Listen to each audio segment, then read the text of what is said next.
Sur une autoroute gelée de l'extrême nord, les véhicules filent sans s'arrêter, jusqu'à ce qu'un homme remarque ce que tous les autres ignorent. Au bord de la route se tient une chienne, immobile, les pattes avant jointes dans une posture qui ressemble presque à une prière, bien qu'aucune aide ne semble devoir arriver. À côté d'elle repose un conteneur en mousse fissurée, coincé contre la barrière. À l'intérieur, 3 chiots nouveau-nés se blottissent les uns contre les autres, frissonnant, respirant à peine, bien trop jeunes pour survivre longtemps au froid. L'homme agit sans hésiter. Un réflexe entraîné le pousse en avant, tandis que la chienne se lève et le guide, comme si elle avait attendu précisément cet instant. Il rassemble les chiots contre lui, les protégeant de l'air glacé, et à cet instant un lien se crée, silencieux, irréversible. Ce qui suivra révélera une vérité cachée, fera voler en éclats un mensonge soigneusement construit et dévoilera un petit miracle improbable que personne n'avait vu venir. Avant de continuer, dites-nous d'où vous nous regardez. Et si vous croyez que la compassion compte encore, restez avec nous. Le matin arrive dans le nord des États-Unis sans cérémonie. Le froid ne hurle pas, il s'impose. Les pins se dressent en rang rigide le long de l'autoroute, leurs aiguilles sombres tranchant sur un ciel pâle. La circulation ralentit là où des travaux rétrécissent la route. Cônes, flèches clignotantes, ouvriers en gilets réfléchissants immobiles comme des repères figés dans le temps. C'est le genre d'endroit où l'on attend, distrait, pensant à tout sauf à l'endroit où l'on se trouve. KDROR conduit avec des mains sûres et une posture droite qui semble naturelle. À 40 ans, il mesure un peu plus d'1,80 m, épaules larges, bâti non pour l'apparence mais pour l'endurance. Son visage est anguleux et rasé de près, c'est très précis, ses cheveux coupés courent malgré l'isolement de la route. Ses yeux gris-bleu restent fixés sur les voies devant lui, alerte, distant. Aux étrangers, il paraît calme. À ceux qui comprennent, c'est de la retenue. Il porte ce qu'il porte toujours lorsqu'il est seul. Une chemise de combat camouflage ajustée, un pantalon assorti, usé mais impeccablement entretenu. Une ceinture tactique repose sur ses hanches, chargée d'outils plutôt que d'ornements. Ses bottes sont éraflées, pratiques. Une lourde montre entoure son poignet. Rien de tout cela n'est un costume. C'est une habitude. C'est une protection. Cad se dirige vers une petite ville tranquille appelée Briller Hollow. Un endroit choisi précisément parce que rien ne semble jamais s'y produire. Il se dit que c'est un nouveau départ, bien qu'il sache que ce n'est pas vrai. Il y a 6 mois, il a quitté les Navy SEALs. Officiellement retraité. Officieusement sans soin. La guerre l'a suivi chez lui non pas avec des explosions, mais avec la vigilance, avec cette façon qu'a le silence de ne jamais être vide. Il ne pense à rien de tout cela lorsqu'il voit la chienne. Elle est assise juste au-delà de la bande rugueuse où la route s'élargit à cause des travaux. Les voitures avancent au pas. Personne ne s'arrête. Elle ne réagit pas au bruit. Elle n'aboie pas, ne sursaute pas berger allemand adulte, son pelage noir et fauve terni par la crasse hivernale, elle se tient droite, la colonne raide, la tête haute.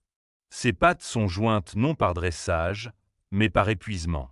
À côté d'elle, à moitié dissimulée par le béton, se trouve la boîte en mousse. À l'intérieur, 3 petits corps respirent faiblement. Cad relâche doucement l'accélérateur. Il se dit que c'est à cause de la circulation. Il se dit que s'arrêter ici est dangereux. Ses instincts évaluent automatiquement la scène. Pas de laisse, pas de collier visible, aucun propriétaire à proximité. Il devrait continuer à rouler. La chienne le regarde, lui et lui seul.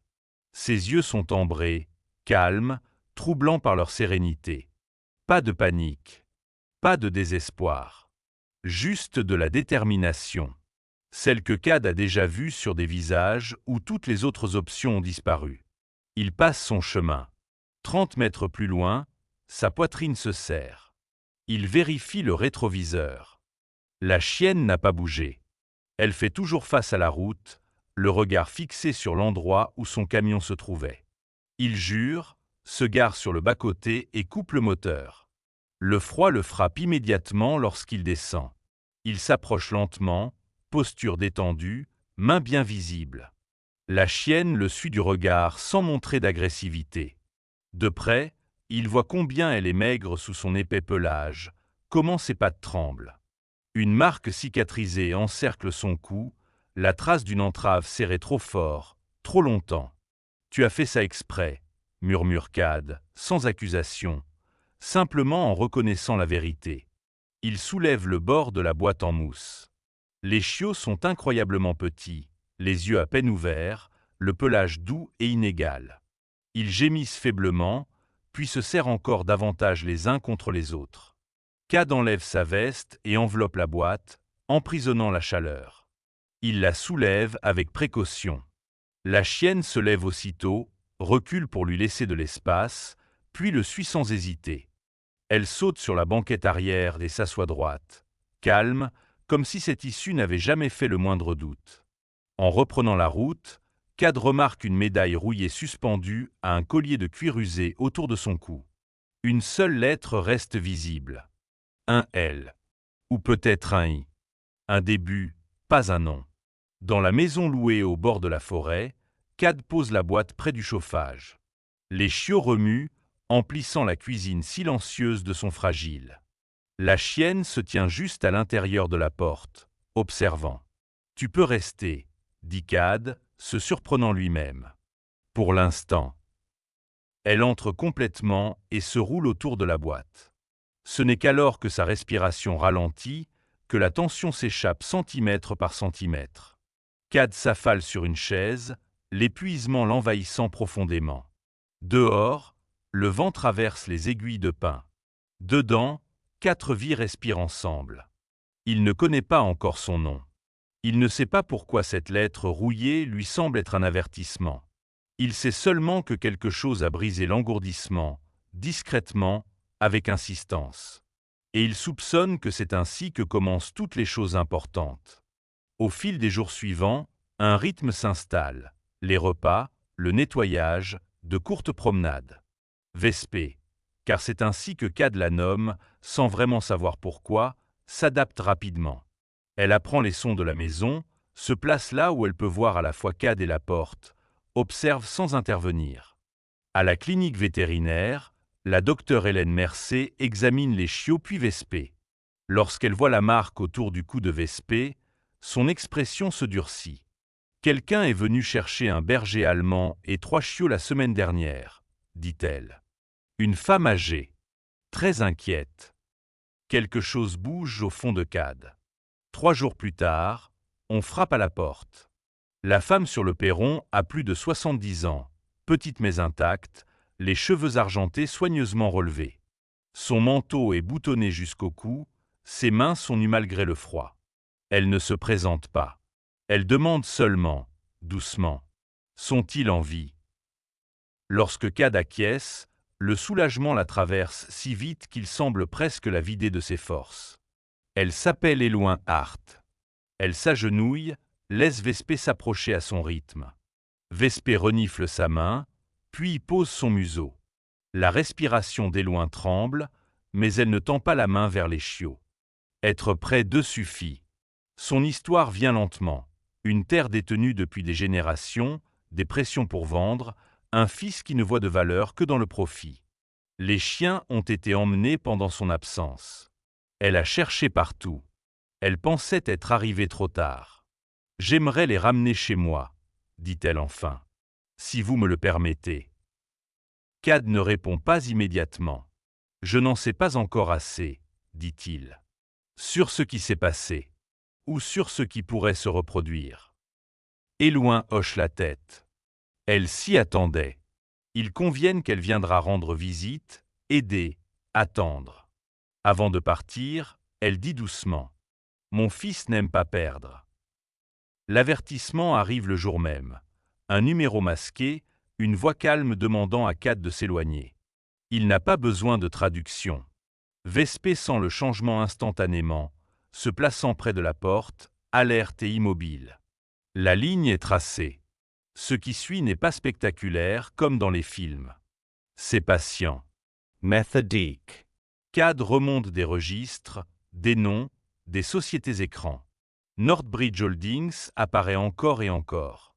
Caméra de surveillance. Prescience. Leviers.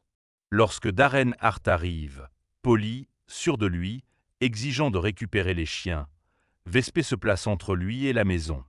Pas de grognement. Juste un refus. Ils ne partiront pas avec vous, dit Cad. Le masque tombe. La vérité remonte morceau par morceau. Des terres ciblées, des familles contraintes, une peur appliquée discrètement. Une remise dans les bois contient des documents, des caméras, des preuves. Quand Darren vient les récupérer, tout s'effondre en même temps. Colère, panique, exposition. Eloin Tum. Darren Essenfjord. Et l'histoire éclate au grand jour. Northbridge Recule. Des accusations sont déposées. La ville respire. La petite maison sur la colline devient autre chose. Non plus un levier, mais un refuge. Des réparations sont faites. Les serrures remplacées. Une rampe construite. Éloin arrive chaque matin avec du thé et un rire qu'elle ne savait pas encore posséder. Vespé revendique le perron. Les chiots grandissent. Et un soir, une autre femme arrive à l'allée, hésitante, tenant un dossier comme une armure. « On m'a dit que cet endroit aidait, » dit-elle. Ils ne promettent pas de solution. Ils offrent une chaise. Du thé. Du temps. C'est suffisant. L'hiver arrive doucement. À Brillé-au-Low, les gens commencent à l'appeler la maison de Vespé, non pour des miracles, mais pour la confiance. Cad pense à l'autoroute. À l'instant où il a failli ne pas s'arrêter. Parfois, le miracle n'est ni tonnerre ni révélation. Parfois, c'est une interruption discrète. Une chienne qui refuse de partir. Un cœur qui écoute. Et si la grâce circule encore dans le monde, elle le fait souvent doucement, à travers des portes ouvertes, une présence constante et de petites miséricordes que nous manquons presque.